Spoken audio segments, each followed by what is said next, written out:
Bila musibah datang tanpa memberi salam. Saya ada jumpa dua orang kawan lama, seorang bergaji besar, pangkat tinggi, seorang yang gaji cukup-cukup makan sahaja. Yang bergaji besar cakap, aku tak wajib simpan, gaji aku pun dah banyak. Yang seorang lagi pula berkata, aku nak simpan macam mana, tunggulah gaji aku naik. Tapi satu hari musibah datang macam tak beri salam. Kawan yang gaji besar ditamatkan kontrak, loan masih banyak, komitmen masih tinggi. Dan masa tu dah ada baru sedar gaji besar bukan jaminan yang selamat. Kawan yang gaji kecil pula, anak-anak tiba sakit perlukan rawatan segera. Dia tidak ada simpanan, terpaksa pinjam sana sini. Masa itulah saya betul-betul nampak simpanan bukan untuk orang kaya ataupun untuk orang miskin. Simpanan untuk semua orang.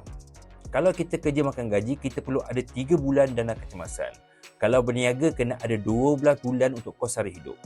Supaya bila apa-apa berlaku, kita masih boleh berdiri, tak perlu panik dan tak perlu berhutang. Dan cara yang paling mudah untuk memupuk tabiat menyimpan, mulakan dengan emas. Simpan sikit-sikit, lama-lama akan jadi kukuh. Untuk mulakan simpanan emas bersama Pak Beli Gold, anda boleh hubungi saya dan jangan lupa share, follow dan juga like untuk info lain tentang emas.